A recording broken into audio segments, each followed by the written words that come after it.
Assalamualaikum warahmatullahi wabarakatuh.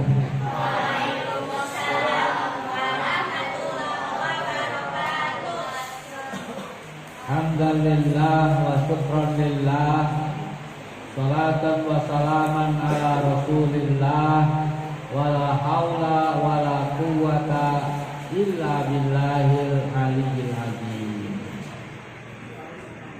Amma ba'du. Pada sore hari ini di malam atau jelang malam peringatan Hari Pahlawan Nasional tanggal 10 November, kita sejenak melakukan renungan sekaligus tasyakuran dengan menyimak sejarah perjuangan para pahlawan kita ketika mereka berjuang memerdekakan Indonesia dan mempertahankannya dari kedatangan kembali kolonial Inggris yang diboncengi oleh Belanda. Dan sudah barang tentu kita juga mengingat jasa-jasa para pahlawan negeri ini dalam membangun dan mempersatukan Indonesia tercinta. Maka ceramah singkat pada sore hari ini adalah memaknai tasyakur Hari Pahlawan Nasional. Bangsa yang besar, bangsa yang beradab adalah bangsa yang menghormati pahlawannya. Oleh karena itu pada sore hari ini kita niatkan di dalam hati kita semua untuk menjadi generasi muda yang berkarakter, menjadi generasi muda yang bisa menghormati orang tuanya, bisa menghormati orang-orang yang berjasa kepada kita. Terlebih-lebih jasanya besar, bukan hanya kepada keluarga kita, tetapi kepada bangsa dan negara kita. Termasuk juga perjuangan mereka yang tidak mengenal lelah dan tidak mengenal letih. Mereka korbankan segala jiwa raganya, hartanya, bahkan darah dan nyawanya untuk kemanusiaan. Nah, itulah yang namanya pahlawan, yaitu orang-orang yang banyak manfaatnya, banyak maslahatnya untuk negara, bangsa, dan manusia. Dan itulah orang yang terbaik. Coba kata Nabi Shallallahu Alaihi Wasallam, khairun nas anfa'uhum linnas. Dan para pahlawan itu adalah orang yang banyak manfaatnya, banyak maslahatnya selama kehidupannya di dunia. Bapak ingin menjelaskan sedikit ilustrasi tentang heroik semangat kepahlawanan dari sejarah Islam. Pada tahun 210 Masehi, salah satu khalifah dari dinasti Abbasiyah, yaitu bernama Khalifah Al-Walid, memerintahkan kepada panglima perangnya bernama Zaid bin Tariq bin Ziyad, balik Tariq bin Ziyad, seorang pahlawan yang masih muda. Dia lahir tahun 670, kemudian wafat pada usia 720. Usianya masih sangat muda, hanya 50 tahun sempat hidup di alam dunia ini. Nah, pada tahun 710 dia ditugaskan oleh negara untuk melakukan perjuangan agama. Maka diberangkatkanlah Tariq bin Ziyad ke Andalusia dengan menggunakan kapal-kapal perang. Salah satu kelebihan dari tentara Muslim pada masa dinasti Umayyah adalah didirikannya kekuatan atau tentara armada laut. Maka berangkatlah Tariq bin Ziyad dengan pasukannya yang sudah disiapkan. Ketika sudah sampai di perkampungan Vigot yang rajanya bernama Rodek, masuk di belakang pegunungan Pirenia di Andalusia. Maka kemudian kapal-kapal yang dia bawa dari Damaskus, itu perjalanannya memakan waktu berhari-hari. Dari Damaskus menuju Andalusia, menuju Spanyol. Maka kemudian setelah sampai di balik pegunungan Pirenia atau sekarang namanya Selat Gibraltar yang dia lewati, dan bukit itu sekarang bernama Jabal Tariq atau Gibraltar, mengenang nama pahlawan Muslim yang sangat heroik, yang sangat gagah perkasa, yang berani untuk menegakkan kebenaran karena panggilan kalimat tauhid. Maka kemudian setelah sampai di balik pegunungan Pirenia atau Jabal Tariq namanya sekarang, dia sebagai panglima memerintahkan kepada prajuritnya hendaknya kapal-kapalnya dibakar semuanya. Tidak ada satu kapal pun yang ditinggalkan. Semuanya harus dibakar habis. Sudah dibakar, kemudian dia berpidato, asyhadu an la ilaha illallah wa asyhadu anna Muhammadar Rasulullah. La ilaha illallah Muhammadur Rasulullah. Wahai tentaraku sekalian, tahukah kalian di depan kalian adalah musuh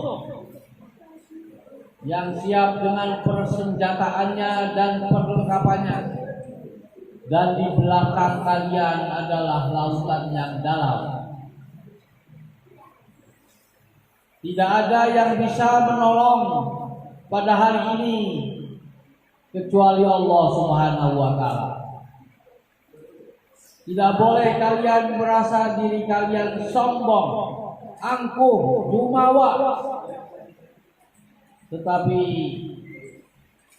bertawakallah kepada Allah Subhanahu wa Ta'ala dan mintalah pertolongan kepada Allah Subhanahu wa Ta'ala, karena dialah yang maha kuat, dialah yang maha perkasa, dialah yang maha hebat. Maka kemudian dengan mengucapkan la ilaha illallah, tentara yang dipimpin oleh Tariq bin Ziyad mampu mengalahkan suku Pigot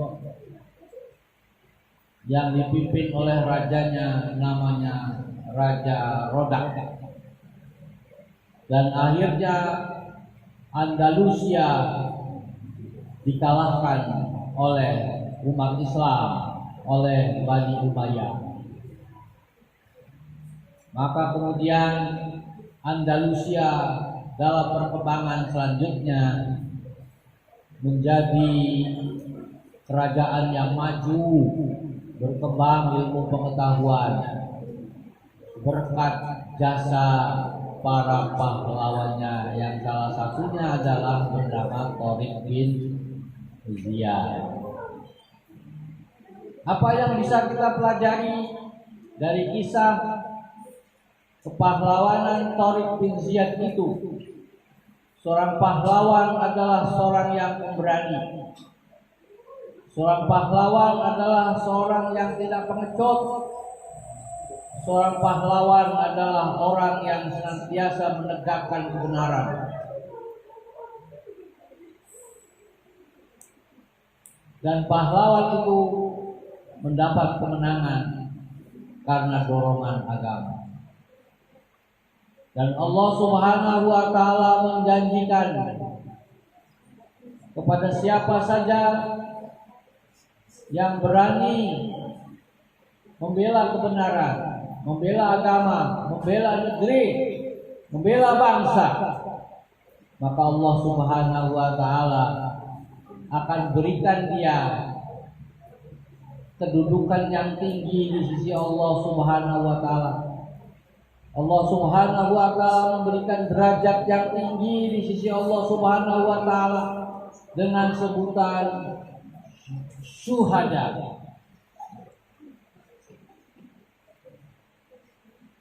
Sebagai orang yang kelak disaksikan di akhirat itu jasa-jasanya, kebaikan-kebaikannya oleh Rasulullah Sallallahu Alaihi Wasallam. Dan Allah Subhanahu wa Ta'ala menyatakan wala tahsabanna alladzina qutilu fi sabilillahi amwata bal ahya'un 'inda rabbihim yurzaqun. Jangan kamu mengira bahwasanya orang yang mati di jalan Allah Subhanahu wa Ta'ala, mengorbankan hartanya, mengorbankan jiwanya, mengorbankan tenaganya, mengorbankan jiwa raganya untuk kebenaran, untuk kemaslahatan, untuk kebaikan bangsanya dan agamanya itu mati. Mereka itu masih hidup dan dia bersama Allah Subhanahu wa Ta'ala dengan banyaknya rezeki dan anugerah yang disediakan Allah Subhanahu wa Ta'ala. Dan demikian cita-citakanlah kalian, bercita-citalah kalian agar menjadi pahlawan.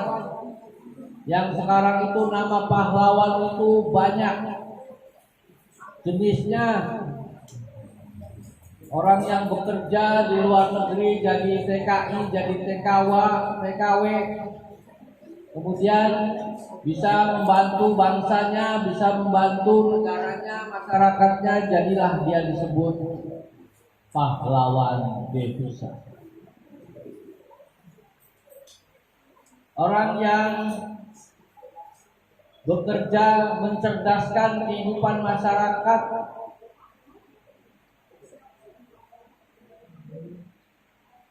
terlebih-lebih masyarakat yang jauh di pedalaman sana.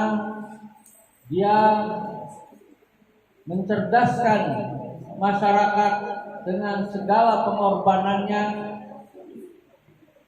baik hartanya, tenaganya, semata-mata karena Allah Subhanahu wa Ta'ala.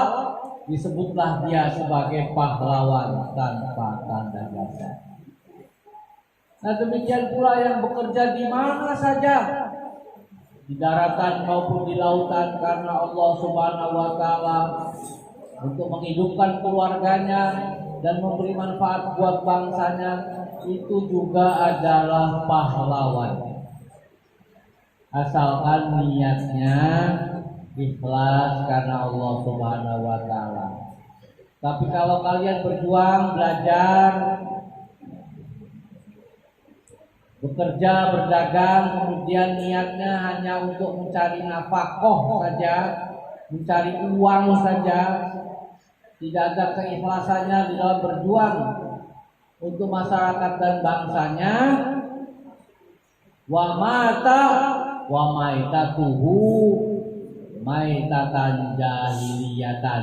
Dalam sebuah hadis yang diriwayatkan oleh Imam Ahmad, kalau tidak karena Allah, karena masyarakat, karena kebaikan, karena bangsa, tetapi mereka hanya mencari keuntungannya sendiri, terkadang-kadang dia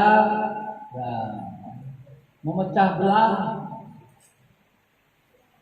teman-temannya sendiri, menzalimi temannya sendiri untuk mencari kekayaan, kesenangan, jabatannya sendiri.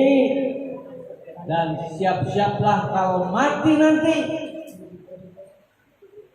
wa mata maitatan jahiliyatan, dia mati dalam keadaan matinya jahiliyah. Na'udzubillah min. Nah, insyaallah di malam hari ini kita diingatkan pertama untuk menghormati orang-orang tua kita, orang-orang yang sudah berjasa kepada kita. Gimana cara menghormatinya? Kalau kalian sebagai pelajar dan santri, belajarlah dengan sungguh-sungguh. Para ustadz, para kiai, para guru itu pasti senang kalau nanti kalian itu berhasil di dalam studinya. Orang tua kalian juga senang nanti anak-anaknya menjadi anak yang berguna bagi bangsa dan agama, insya Allah. Dan marilah kita sama-sama berdoa, mendoakan para pahlawan kita, mendoakan orang-orang tua kita, orang-orang yang berjasa, yang bisa mengantarkan kita. Semoga semua amalannya diterima di sisinya, amin ya rabbal alamin. Kita pun mendoakan saudara-saudara kita, teman-teman kita yang sakit dimanapun, baik di rumahnya maupun di rumah sakit. Mudah-mudahan Allah Subhanahu wa Ta'ala segera memberikan kesembuhan kepada teman-teman dan saudara kita semua. Mari kita berdoa menurut keyakinan kita masing-masing. Berdoa mulai.